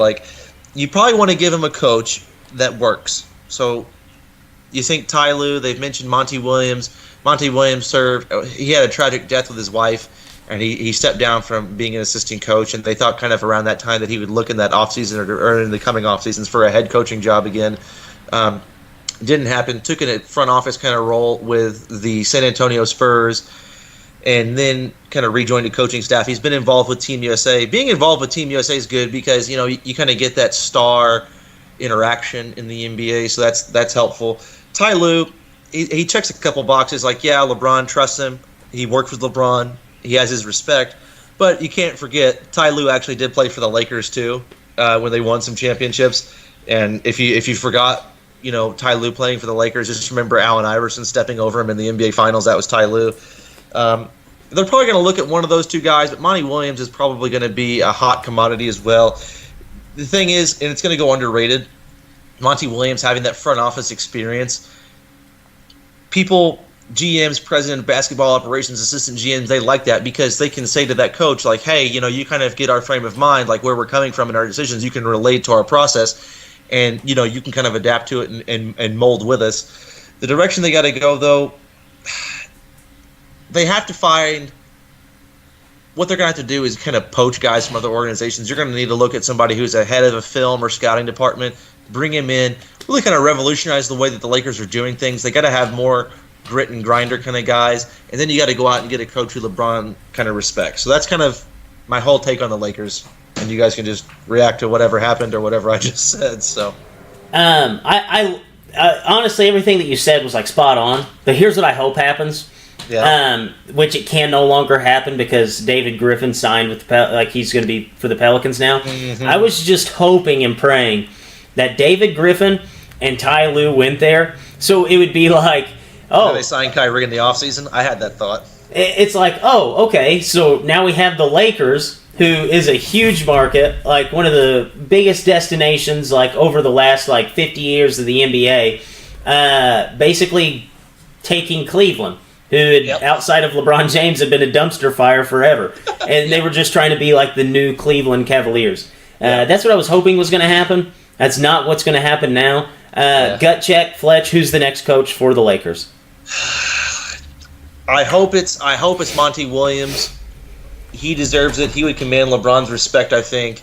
He's gonna add to that free agency lure kind of thing too, because like I said, he was with Team USA, so he has that approachability and that relationship with a lot of stars in the NBA. Kevin Durant really respects him as well. I think the chances of signing Kevin Durant at this point are slim to none, but he commands the respect for a lot of stars. I think he will with LeBron too. That's who I hope will get it. But again, I'm going to give slight favor to Ty Lue here. So there's no chance for Lonzo Ball. You mean LeVar? LeVar, yes, LeVar. I'm like, Lonzo. I'm like, no, I know what you're talking about. No, yeah. Any chance for LeVar? Well, here's the thing, dude. If they brought in LeVar, they're going to win the title because he's told me it. Yeah, no, he undefeated. Nobody knows how to coach his boy but him. Yeah, that dude, that's all. I just picture it next year, LeVar Ball on the sidelines in a big baller brand suit, Lonzo just getting like all the shots, my God. playing 48 minutes a game. I love it. I know how to coach my boy. That would be his reason for why they want a title. Nobody else knows how to coach his boy. Yeah, that'd be a great conversation for him to interview. You know, I mean, obviously the job has to be posted somewhere. They have to take his resume. So, He's on LeVar, LinkedIn applying for the Lakers president of basketball operations head coaching job. you think he'd sign his sons? Oh, well, here's the thing. He's been meeting with CAA, which is like a big sports agency corporation, and he has met with them multiple times about how he can get all three of his sons on the same NBA team together. And if he became the president or coach of basketball operations for the Lakers, those questions are answered. He doesn't need an agent anymore. They'd be the Chino Hills Lakers, plus LeBron. Funny. Oh my God, dude. Could you imagine the whole Lakers team like not going to the practice facility, not going to Staples Center? They're in the backyard of LeVar Ball's house, shooting in the fucking concrete court with the gun that they have. Yeah, and he's up there grilling. Like LeVar's just like grilling while all the guys are out there shooting and shit. Having the Lakers over for sleepovers and shit. LeBron brings like his nicest bottles of wine. They're just sitting out on the back deck, him and LeVar, while they're just running practice out there, 5-on-5. Could you imagine LeVar Ball like sitting at a picnic table out back with LeBron, buddy, tapping him on the shoulder? Hey, you know I'll train your boys for you if you want me to. little LeBron over there in the backyard just trying to post up LeVar. Oh my God, dude! He'd have him shooting on a fucking gun in a fucking backyard on concrete with like a broken rim. Like I can just, oh my God, I would love to see it. Yeah, dude. Honestly, they should come out with like a what's that called? Where they follow a football team on the Hard Knocks, dude. Yeah, I would love a Hard Knocks Lakers. Just for this year, I just want to see what happens. A Hard Knocks for the Lakers, but LeVar Ball's the coach. Oh my God, dude! Seriously, HBO would be like, "We're gonna run this through as fast as we can. We're forcing it through. Hard Knocks for the Lakers." Yeah. I think, sorry, Adam. And this is gonna pay us for you to do it. We're gonna pay you so much money. Like, just get this done, get us in there, get the ball in the Lakers. Yeah. Fucking pay it. I mean, at this point, like, obviously LeBron could produce this show. I mean, he's producing enough as it is. Yep. So then you have, dude, all they need to do is just throw LeVar out there, get a camera, and this thing will have more followers than the Game of Thrones. Book that. Book it now. What do you guys think about Kobe Bryant taking the president of basketball operations job? I love it. I love the idea of it because, like, go ahead, Leighton. I see you got a thought brewing there. I like the idea of it, both like the Magic Johnson doing it. I feel it's going to be the same kind of thing, but Kobe's much more ridiculous than Magic is. So I feel like he's not afraid to be hated by people. It's going to be more out of house, but I feel it's going to be the same result. Here's the thing with Kobe, like, Magic Johnson's like, he's buddy with everybody. Like, I feel like he's too much of a nice personality, and when it came down to it, it was too difficult for him to make hard decisions and hard moves. Kobe Bryant, dude, I don't think he would give a shit at all. He would step on anybody's toes. He would do whatever he had to. And the thing is, like, Kobe Bryant, I think is like, if they hired him to, be the president of basketball operations, he might be the only guy in the NBA who would, like, be ready, willing, and able, and just those three things, ready, willing, and able to, like, shut LeBron down on something. And I don't think anybody else in the NBA, maybe outside of Pat Riley, could do that. No, I agree. And I picture that would go well. Like, he would have LeBron into his office. LeBron would give him something. He'd be like, whoa. Let's slow down. You're still number 3 behind me and MJ. Yeah, like Kawhi Leonard, Paul George, like those dudes grew up watching Kobe. They didn't grow up watching Magic. Like none of us grew up watching Magic. So I think even he might help with the allure of free agents as well. But I don't know. I like the idea. And the thing is, like, he texts Rob Pelinka, he texts Jeannie Buss, like they're in his ear and he's in their ear. Like if he was completely done with basketball, like you'd think he'd just do whatever he was doing, like writing kids' books or whatever he's doing these days. I don't know, but it doesn't look like he's all out of basketball quite yet. No, I would love to see it happen. And honestly, I think it would work. I think it would work well. Kobe wants to be the next, player, coach, president of operations. Get one more ring, get 7. Dude, here's the thing. 6. I mean, if Kobe Bryant, if he got in, he retired. He's in mid-30s, late 30s now, whatever. Like he's young though compared to like a lot of coaches and GMs. If he gets in basketball right now, like from a front office standpoint, at this early age, like he could be looked at as like Pat Riley, Jerry West, Greg Popovich, R.C. Buford, those different kind of guys, Danny Ainge. Like, he could have that. Like, he could have two legacies. And he might be like the greatest player / front office coach guy to do it because MJ has, pretty much failed. Magic Johnson failed. Larry Bird didn't really have sustained success either. So, I don't know. I think it'd be kind of cool. I think it'd be a good logical replacement. I definitely agree with that. I absolutely love it. All right, Fletcher, you have some things to attend to, so we will let you off here. Peace. All right, C, thank you very much. All right, Leighton C, time to get to the shittiest take of the week. This is one of my favorite segments. Leighton C, what is your shittiest take of the week? Special take of the week comes from another guy who's famous on the segment. No, it's not Cowhood. No, it's not Doug Gottlieb. It's the one and only, the 10-minute man himself, Stephen A. Smith. Oh, yes. This morning on, what's this show called, First Take? That's right. He said that of the Lake Sixers Brett Brown, he would be fired had the Sixers lose this series. Well, it's not the shittiest take ever. I think that's very wrong because Sixers won 53 games this year, 51 games this year, 3 seed in the Eastern Conference. They obviously seeded last year, and now they're where they want to be, going the right direction. They could win 50 games for the next several years. I don't see him finding Brett Brown to one playoff series. And even the hot streak to one playoff series loss like this, but I think they're going to fire him because not only good success this year, but who are you going to go get? Are you going to go try to get Ty Lue from the Lakers? I don't even know. They're not going to bring in David Blatt ever again. Yeah. Like, there's all great coach candidates out there right now.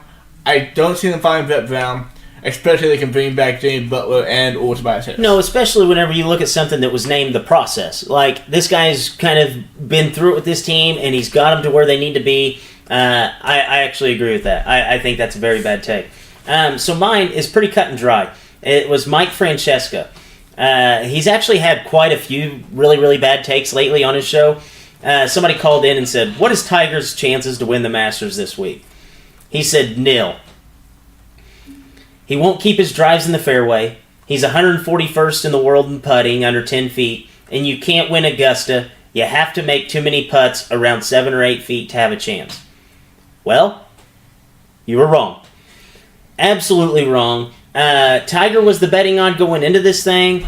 He was the betting odd. He was the favorite when it closed. I know that the name Tiger Woods does hold some candle to that, but like, Vegas isn't going to take a huge hit on something. Like, everybody knew that Tiger has been playing some of the best golf he's played basically since he walked away from this thing. He's had sustained success before at Augusta, so I don't know where he was coming off with this, saying 0. Now, if he came out and said, yeah, he doesn't, 0 is 0. 0 is 0.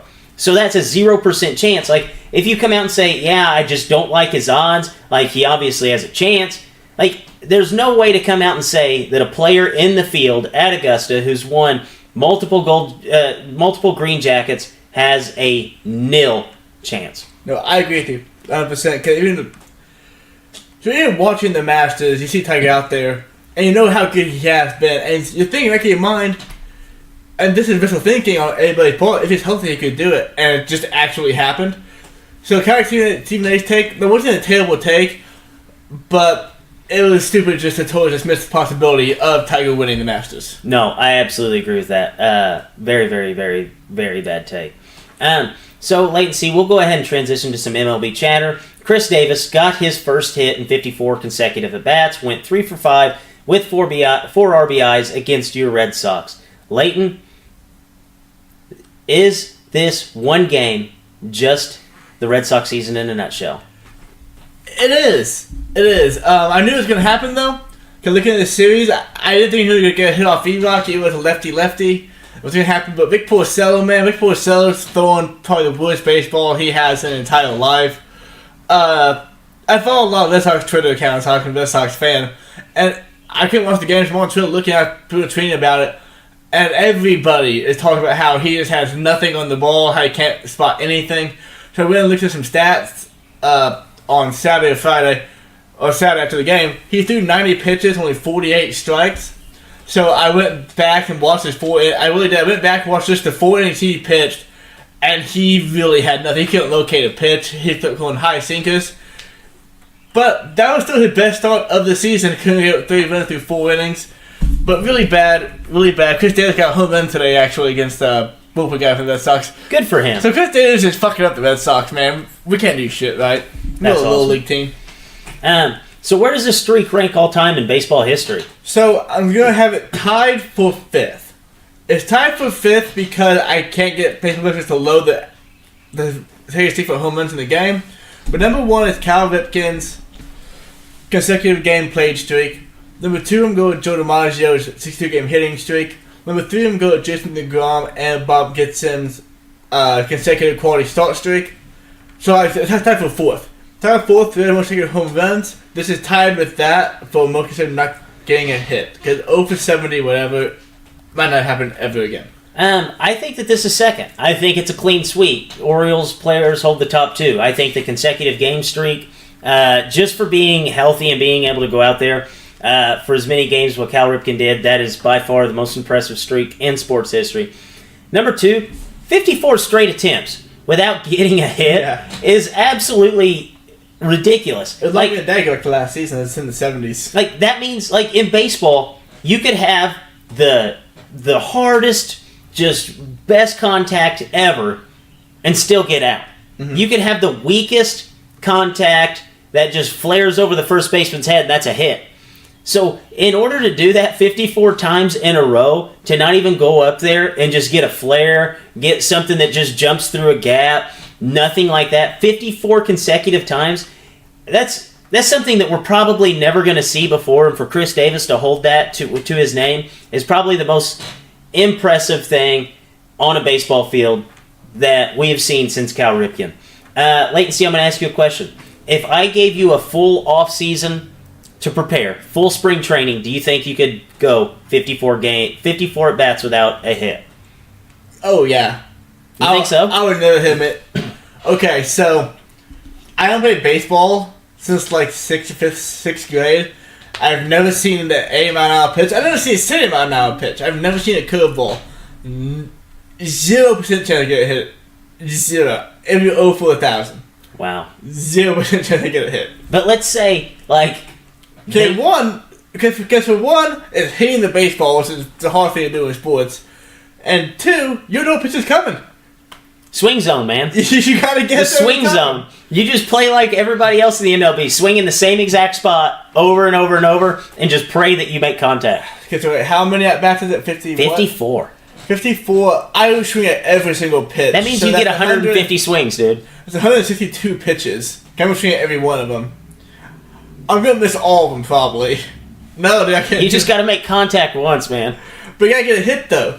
You gotta hit past the fielders. That's true, but you gotta hit where they aren't. Yeah, I'm gonna say this: if you in this sport, if you go 3 for 10 for 10 years, you just to be in the Hall of Fame. That's a terrible percentage. 30%. There is no way I get a hit. I don't know. I don't think I'd get a hit either, but it's something fun to think about. 152 times just swinging the bat. Or 162 times swinging the bat and going over. I totally possibly can, too. It'd be tough. So, Latency. The Mariners are currently... Did they win last night? They did win. They did win last night. So, they are actually 14-4. Currently have the most wins in baseball. They actually have the number 1 offense in baseball, which is a huge surprise since they had basically parted ways with 2 of their best bats from a year prior. Last week we dismissed them, but Leighton, are you ready to say that this team can end this 17-year postseason drought? Correction, they did lose yesterday. They did? Okay, so 13-5. They just got a sweat by the Astros. I'm going to say that they can still just because I can't see the offense keeping up, talking about what they lost and Segura and Cano. They brought in Mitch Haniger. They're going to keep hitting home runs. I just don't see it continue at a pace enough to keep up with other teams in the division. The Astros are going to win that division handily, I think. Can't beat for a wild-card team, maybe, but I don't see it keeping up like this. See, I actually disagree with you. I think that this team is going to make the postseason. I mean, they're already 8 games above 500, which is super impressive in baseball. They've actually struggled in their last few. You said that they got swept by the Astros. But you look at their division... They get to play the Rangers 18 times this season. I thought that the Angels, they're going to be about a 500 ball club. The Athletics are going to be about 500, probably a hair above. It's not like they're going to be playing the best competition every single game. Mm-hmm. If they were in, say, the AL East, I would go ahead and just write them off and say that there's not a chance. I know that the Yankees and the Red Sox don't have quite the record that the other teams do in the AL West, but those teams are much better than how they've started for this season. And I give the Mariners a realistic chance. I don't think they're going to make the postseason, but this season, starting off 8 games above 500, swinging the sticks as hot as they have been, swinging the sticks way hotter than any other team in the rest of the MLB, I think you have to give them a realistic chance to make the postseason, but I don't think that they're above my 50% mark. I think that they're probably, I'll give them a 45% chance to make the postseason. Yeah, I'm fine with that. Maybe a little bit lower. But another team will have a real quick now on the outline we'll get an opinion on. Tampa Bay Rays.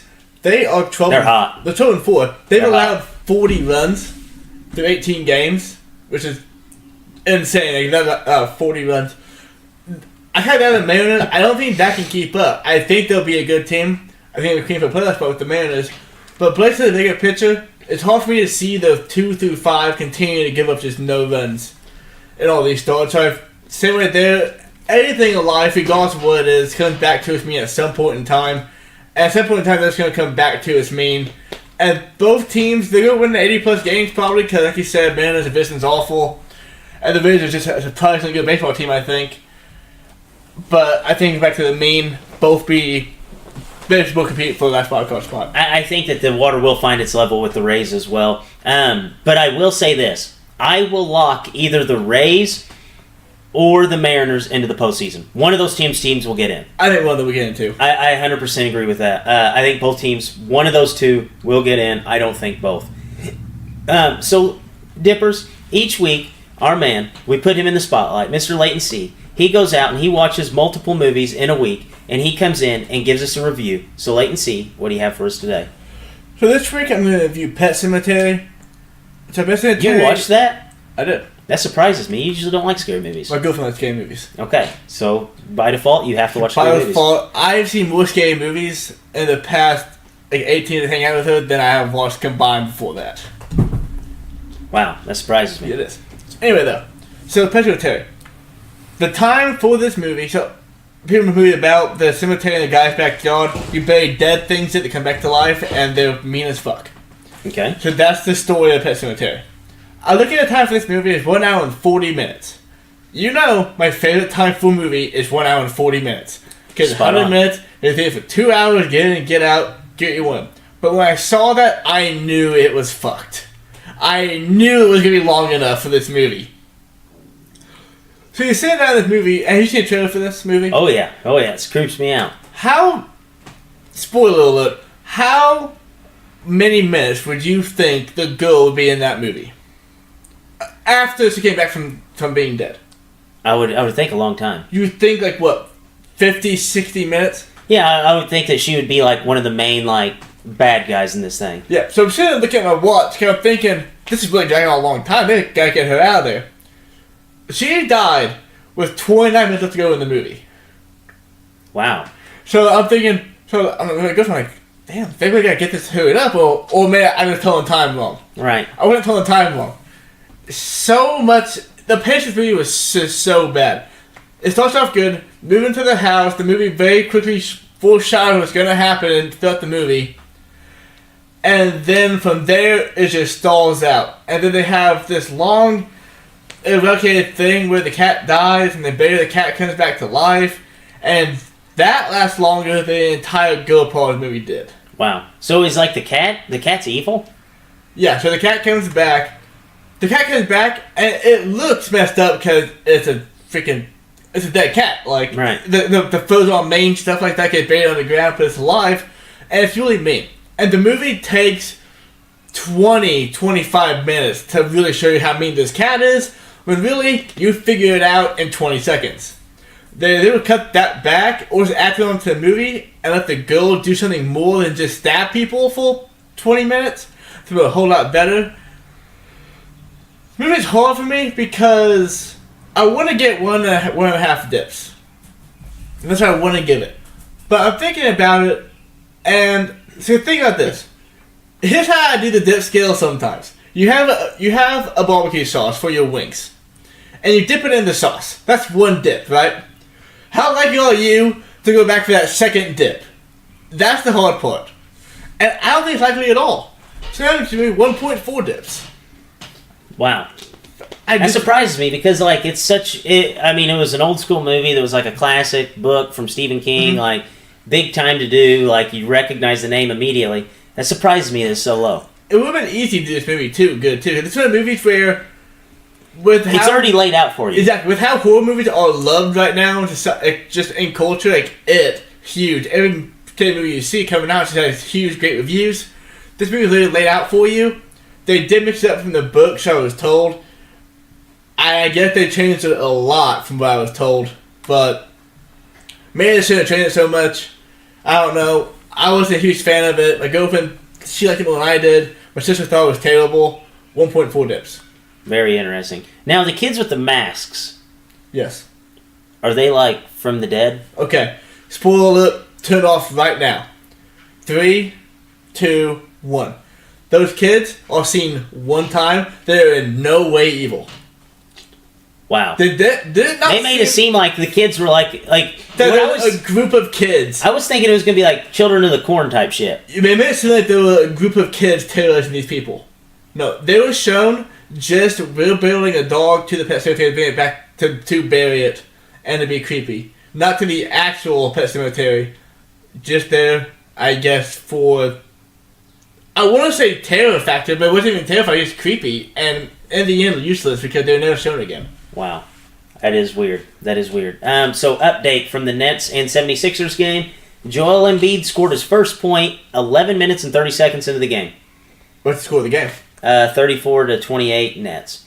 Or 34-28 76ers. So, Leighton C., any bold predictions for this sports week?